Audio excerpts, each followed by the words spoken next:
Bulletin की शुरुआत करते हैं रामदेव की कोरोनिल किट के साथ, जिसको खरीदने पर विवाद बढ़ गया है। हरियाणा सरकार के फैसले के खिलाफ जनहित याचिका दायर की गई है। 1 लाख कोरोनिल किट करीब 2.5 करोड़ में यानी कि 2.5 करोड़ में खरीदी गई। अब फैसले पर रोक लगाने की मांग को लेकर याचिका दायर की गई है। कोरोनिल दवा पर पहले ही काफी विवाद हो चुका है। फरीदाबाद के अभिजीत सिंह ने ये जनहित याचिका दायर की है और याचिका पर जल्द सुनवाई की उम्मीद की है। आपको बता दें कि हरियाणा सरकार की ओर से रामदेव की कोरोनिल खरीदने की बात कही गई थी। इसके खिलाफ हाईकोर्ट में यानी जो जनहित याचिका है वो दायर की गई है। सरकार के फैसले पर अब रोक लगाने की मांग की जा रही है, क्योंकि 1 लाख कोरोनिल किट 2.5 करोड़ में खरीदी गई हैं। तो याचिकाकर्ता ने कहा है कि जल्द जो सुनवाई की उम्मीद है। कहा कि कोरोनिल दवा के खिलाफ जो पिटीशन डाली गई है उस पर जल्द सुनवाई हो सकती है। आपको बता दें कि इससे पहले भी कोरोनिल को लेकर काफी विवाद हो चुके हैं और अब फरीदाबाद के अभिजीत सिंह ने एक जनहित याचिका इसके खिलाफ दायर की है।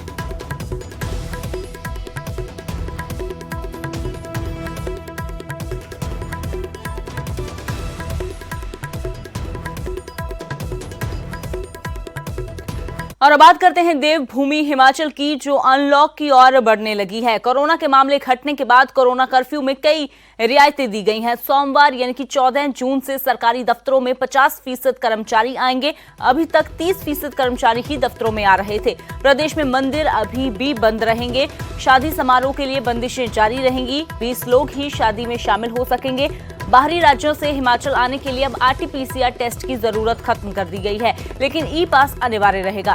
शैक्षणिक संस्थान आगामी आदेशों तक बंद रहेंगे और साथ ही इंटरस्टेट बसें चलाने का जो फैसला है वो लिया गया है, क्योंकि लगातार ये मांग भी की जा रही थी कि ट्रांसपोर्टेशन जो है उसको शुरू किया जाए।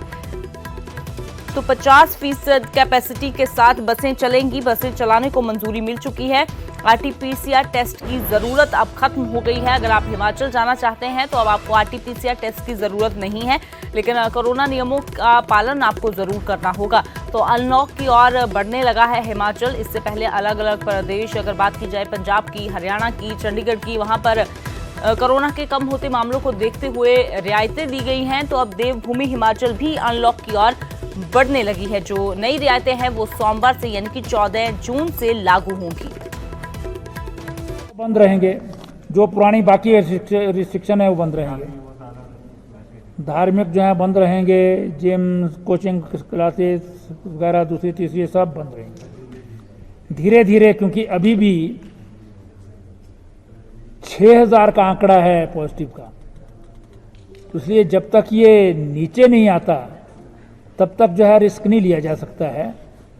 इसलिए धीरे धीरे जो है वो जो प्रोटोकॉल भी है इसका, उसमें भी एकदम से जो है वो आप अनलॉक नहीं कर सकते हैं। धीरे धीरे जो है उसको करेंगे और उसको देख करके जो है वो जैसे जैसे सिचुएशन ठीक होती जाएगी वैसे वैसे जो है वो।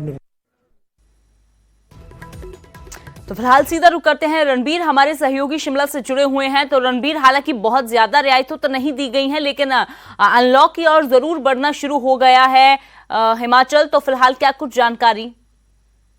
जी देखिए, अब थोड़ी रियायत जो है राज्य सरकार ने दी है, लेकिन सरकार का ये कहना है कि अभी भी जो है खतरा टाला नहीं है, सावधानी बरतनी होगी। इसलिए जो है फेज मैनर में जो है अनलॉक की तरफ हिमाचल बढ़ेगा। धारा 144 को खत्म कर दिया गया है। जो कोरोना कर्फ्यू है उसे शाम को 5 बजे से सुबह के 5 बजे तक जो है लागू रखा गया है। ये राज्य सरकार ने कहा है। दुकानों की टाइमिंग भी ऐसा नहीं है कि पूरी तरह से है। जो बाजार है वो 9 से 5 तक, सुबह 9 बजे से शाम 5 बजे तक खुलेंगे। इंटरस्टेट जो बस सर्विस है उसे फिलहाल नहीं चलाया गया है। इंट्रा स्टेट बस सर्विस चलाई गई है। ये फैसला राज्य सरकार ने इसलिए किया क्योंकि परिवहन क्षेत्र जो है बुरी तरह से जो है महामारी के दौर से गुजर रहा है। तो और जिस तरह से 50% स्टाफ को जो है अनुमति दी गई है आने के लिए, तो उन्हें भी आने जाने में जो है परेशानी होनी थी। इसलिए यह फैसला राज्य सरकार ने किया है। शैक्षणिक संस्थानों को फिलहाल बंद रखा गया है। धार्मिक संस्थान भी नहीं खुलेंगे, लेकिन इतना राज्य सरकार ने कहा है कि जो अंडर ग्रेजुएशन के जो फाइनल ईयर के स्टूडेंट हैं उनकी परीक्षाएं करवाई जाएंगी, वो जुलाई महीने में करवाई जाएगी। और जो मेडिकल कॉलेज है और फार्मेसी कॉलेज है, डेंटल कॉलेज है, वो 23 जून से खुलेंगे। और इसके अलावा जो फार्मेसी और नर्सिंग स्कूल है वो 28 जून के बाद खुलेंगे। तो कुल मिलाकर रियायतें काफ़ी सारी दी गई है। पर्यटन कारोबार को ध्यान में रखा गया है। जो बाहरी राज्यों से जो लोग आएंगे, RT-PCR जो रिपोर्ट थी उसको खत्म करने की बात कही जा रही थी, उसे राज्य सरकार ने माना है। लेकिन इतना जरूर है, जो कॉन्टैक्ट ट्रेसिंग करनी है बाहर से जो आएंगे, इसलिए पंजीकरण जो है, जो बाहर से जो आएगा, जिस संबंधित जिले में जाएगा वहां पर उसे जो है पंजीकरण करवाना होगा। तो कुल मिलाकर राज्य सरकार ने थोड़ी अर्थव्यवस्था पर ध्यान दिया है कि धीरे धीरे जो, ताकि अर्थव्यवस्था को भी नुकसान ना हो, और जो लोग इससे जूझ रहे, प्रभावित है, कारोबारी है, दुकानदार है, उनका भी राज्य सरकार ने ध्यान रखा है। जी अमृत। बिल्कुल रणबीर, तो धीरे धीरे अनलॉक की ओर बढ़ना जरूर शुरू हो गया है, क्योंकि जैसे पहले भी कहा गया कि एक साथ तो सब कुछ नहीं खोला जा सकता, क्योंकि अभी भी कोरोना का कहर बरकरार है। लेकिन अब रियायतें जरूर मिलनी शुरू हो गई हैं, लोगों के लिए राहत ये जरूर है। शुक्रिया इस तमाम जानकारी के लिए।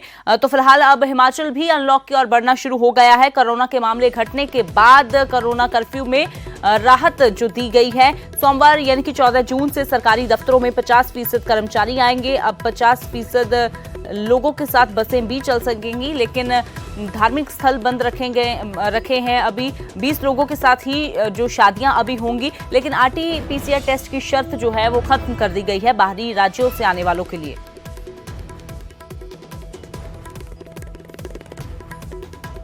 और अब बात करते हैं हिमाचल के 6 बार के CM रहे वीरभद्र सिंह की, जो फिर से कोरोना पॉजिटिव पाए गए हैं। वीरभद्र दूसरी बार कोरोना संक्रमित पाए गए हैं, हालांकि उनकी सेहत ठीक है।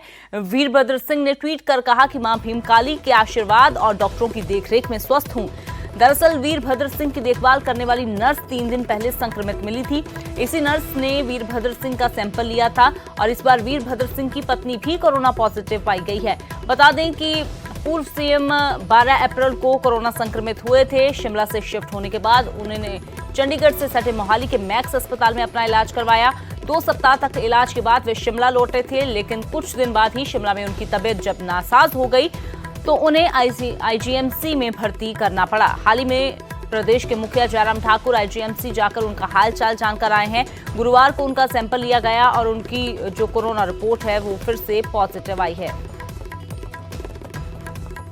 मुख्यमंत्री श्री वीरभद्र सिंह जी इस अस्पताल में कुछ दिनों से भर्ती हैं और पिछले 2 दिनों से उनको कुछ तकलीफ हुई, सांस की तकलीफ और बुखार, जिसके चलते उनकी जांचें की गई और जिसमें वे कोरोना पॉजिटिव पाए गए हैं। वर्तमान में उनको हमने कोविड वार्ड की जो हमारी आइसोलेशन फैसिलिटी है उनको वहाँ पर शिफ्ट। और अब बात करते हैं सोनीपत के गांव करेवड़ी की, जहां सरपंच हत्या मामले में पुलिस ने 3 और आरोपियों को गिरफ्तार किया है। पुलिस ने खुलासा किया है कि सरपंच नरेश की हत्या जो उसकी साजिश सोनीपत जेल में रची गई थी। गांव के ही रोहित नाम के एक बदमाश ने जेल में सरपंच की हत्या की साजिश रची थी और फिर अपने साथी जो जेल में 2 बंद थे उनके साथ मिलकर हत्या की सुपारी दी और जिसके बाद इन्होंने सरपंच की गोली मारकर हत्या कर दी। जेल से 3 आरोपियों को प्रोडक्शन वारंट पर लिया गया है। पुलिस ने अभी तक 7 आरोपियों को गिरफ्तार किया है और दावा है कि जल्द ही मुख्य आरोपी को भी गिरफ्तार कर लिया जाएगा। मिलने गया था कि भाई इसको सरपंच का काम करवा के वापस आना है। इसके साथ में मोनोला लेडी और ये अपना साहिल पहले जेल में बंद थे, वहाँ इन्होंने प्लान बनाई थी और जब ये वापस ये जमानत करा के थे मोनू और साहिल, तो रोहित ने कहा था कि भाई इसका काम करके वापस आना है। इसके इशारे पे इन्होंने इसकी सरपंच की हत्या कर दी थी।